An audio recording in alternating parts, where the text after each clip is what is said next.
Hello friends, beauty's bake and cook চ্যানেলে আপনাদের সবাইকে স্বাগত জানাই। আজকে একটা 2.5 পাউন্ডের কেক আপনাদের সঙ্গে আমি শেয়ার করব। কেকটা ছিল আমার 2 টিয়ারে, পুরো কেকটাই ছিল আমার চকলেট। আমি প্রথমে নিচের যে টিয়ারটা সেটা রেডি করছি। এটা ছিল আমার 1.5 পাউন্ডের, আর এর উপরে যেটা আমি রেখেছিলাম সেটা ছিল আমার 1/2 পাউন্ডের। কেক স্পঞ্জটা আমি প্রথমে 3টে লেয়ারে কেটে নিয়েছি সমানভাবে। আমি কিছুটা চকলেট গানাশ স্পঞ্জের উপরে দিয়ে দিলাম, দিয়ে এটা চারিপাশে সমানভাবে লাগিয়ে নিচ্ছি। এরপর কিছুটা ক্রিম দিচ্ছি, ক্রিমের উপর আবারও কিছুটা চকলেট গানাশ মিক্সড করব।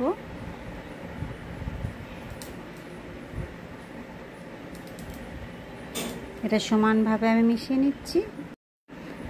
আমি এটা সমানভাবে মিক্সড করে নিয়ে চারিপাশে স্প্রেড করে দিচ্ছি।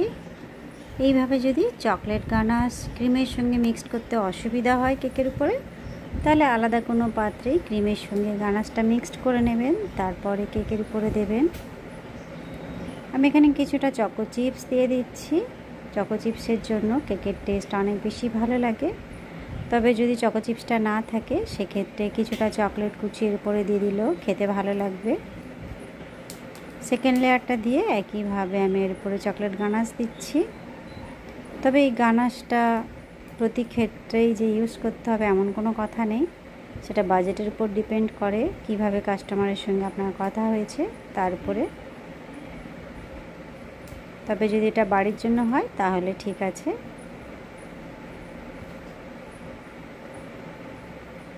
আমি আবারও কিছুটা ক্রিম দিলাম, এর সঙ্গে চকলেট গানাশ মিক্সড করব।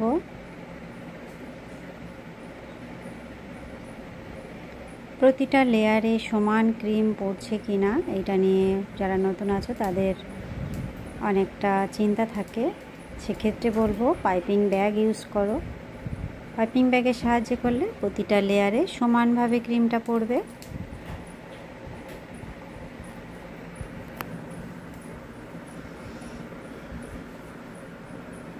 আমি এর উপরে আবারও কিছুটা চকো চিপস দিয়ে দিচ্ছি।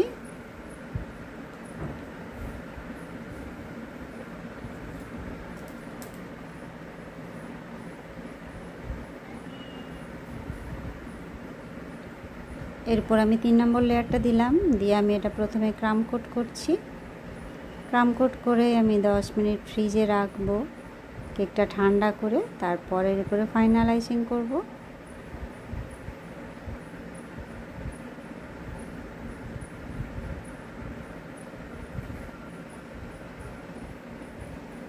ক্রাম কোটের সময় আমি খুবই অল্প পরিমাণ ক্রিম ব্যবহার করি। যখন ফাইনাল আইসিং করব তখন আবারও ক্রিম এতে ইউজ করব। তবে ক্রিমের পরিমাণ আমি সবসময় মিডিয়াম রাখি, কখনোই বেশি বা খুব কম করি না, কারণ কাস্টমার বিশেষে টেস্ট হেরফের হয়, অনেকে বেশি পছন্দ করেন অনেকে কম। সেক্ষেত্রে বলবো মিডিয়াম পরিমাণে ক্রিম ব্যবহার করাই ভালো। এইভাবে ফাইনালাইজিংটা করতে হয় খুব আলতো হাতে এবং ধীরে ধীরে করতে হবে। কোনো রকম তাড়াহুড়ো করলে কিন্তু চলবে না, খুব যত্ন সহকারে করতে হয় আইসিংটা, তবেই কেকের লুক ভালো লাগবে দেখতে।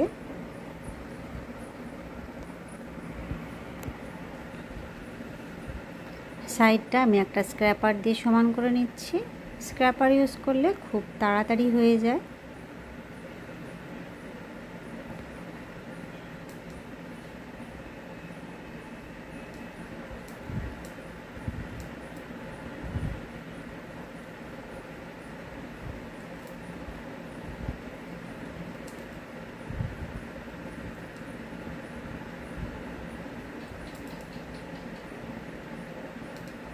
এইভাবে আমি উপরটা ফিনিশিং দিচ্ছি।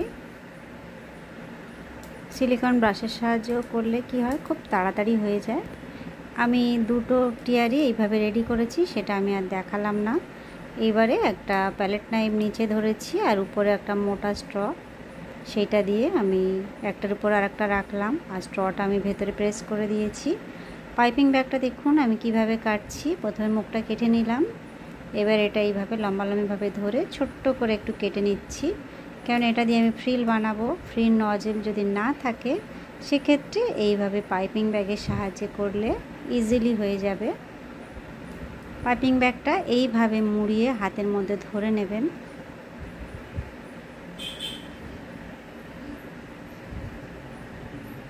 এইবারে ধীরে ধীরে ক্রিমটা এর মধ্যে প্রেস করবেন। আবারও কিছুটা ক্রিম নিয়ে এইভাবে আমি এর মধ্যে দিয়ে দিচ্ছি। ক্রিমটা চেপে চেপে ভেতরের দিকে দিয়ে দিলাম, দিয়ে আস্তে আস্তে এটাকে তুলে নিলাম। ভালো করে আস্তে আস্তে মুড়িয়ে ধরে নিচ্ছি। এইবারে খেয়াল করুন, আমি যে পাটটা মুড়িয়ে ধরেছিলাম এইখানটা এটাকে উল্টিয়ে ধরে যে সাইডের যে দাগটা রয়েছে দেখবেন জয়েন্ট যেখানটা হয় সেটাকে মুড়িয়ে ধরে নিয়েছি। এইবার দেখুন ডিজাইনটা কীভাবে বার হচ্ছে। ব্যাস এইভাবে ডিজাইনটা হবে। এবার আমি কেকে ডিজাইনটা বানাচ্ছি।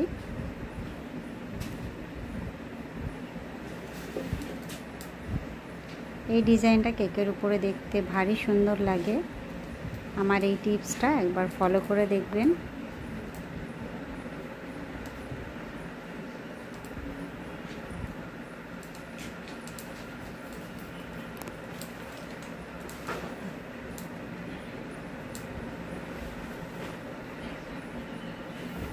আমার পিকচার কোয়ালিটি হয়তো একটু খারাপ লাগছে, কেননা আমার এখানে এখন লোডশেডিং। আমি এমার্জেন্সি জেলে এই শ্যুটিংটা করছি। আর কেকটাও আমার ভীষণ আর্জেন্ট ছিল।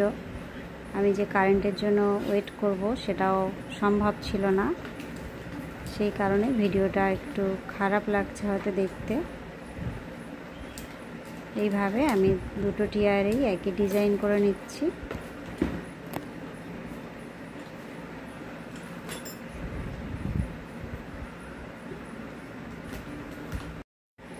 এটা হলো মিডিয়াম সাইজের স্টার নজেল, আর আমি ক্রিমের সঙ্গে রেড কালার মিক্সড করেছিলাম, সেটা দিয়ে ছোট ছোট করে গোলাপ বানিয়ে দিচ্ছি। এই সেম ডিজাইন আমি একবার 3 টিয়ার কেকে করেছিলাম। সেই কেকটা দেখেই কাস্টমার সেম ডিজাইনের কেক চেয়েছেন, তবে এটা 2.5 পাউন্ডের, আর আগের কেকটা ছিল আমার 4 পাউন্ডের। আমি একইভাবে দুটো টিয়ারেই সেম ডিজাইন করলাম, ছোট ছোট করে গোলাপ বানিয়ে দিলাম। এইবারে আমি একদম উপরে কয়েকটা গোলাপ বসাবো। এটা হচ্ছে নূর R11 নজেল। প্রথমে বেসটা এইভাবে বানিয়ে নিলাম, এইবারে গোলাপের পাপড়ি বানাবো। একটু খেয়াল করুন আমি কিভাবে করছি, কোথা থেকে শুরু করছি। ঠিক যেখানে শেষ করছি তার আগে থেকে শুরু করছি। এই প্রসেসেই গোলাপগুলো বানাতে হয়।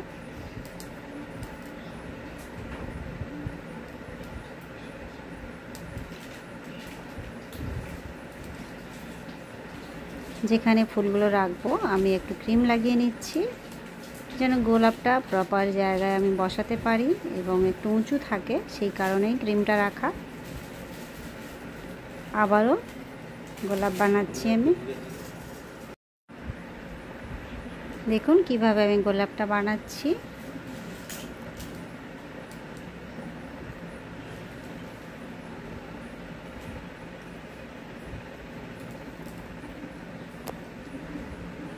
এইভাবে আরও একটা গোলাপ আমি বানিয়ে নেব।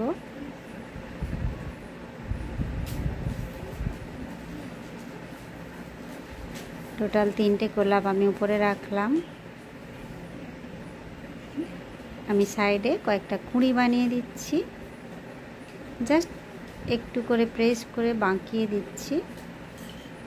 ব্যাস এবার আমি নিচে একটা বর্ডার করে নিচ্ছি। এটা ছোট সাইজের স্টার নজেল, নিচে আর মাঝখানে বর্ডার করব।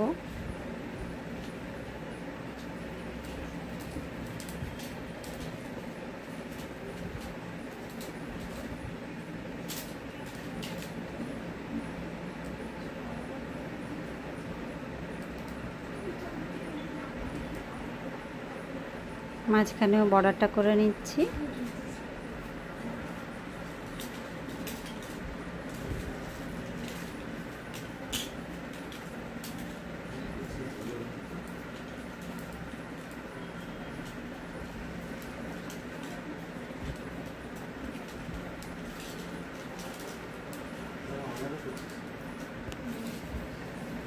এবার কয়েকটা পাতা করে নিচ্ছি। এটা গ্রিন কালার মিক্সড করেছি ক্রিমের সঙ্গে, আর ছোট সাইজের লিফ নজেল আমি এখানে ইউজ করেছি।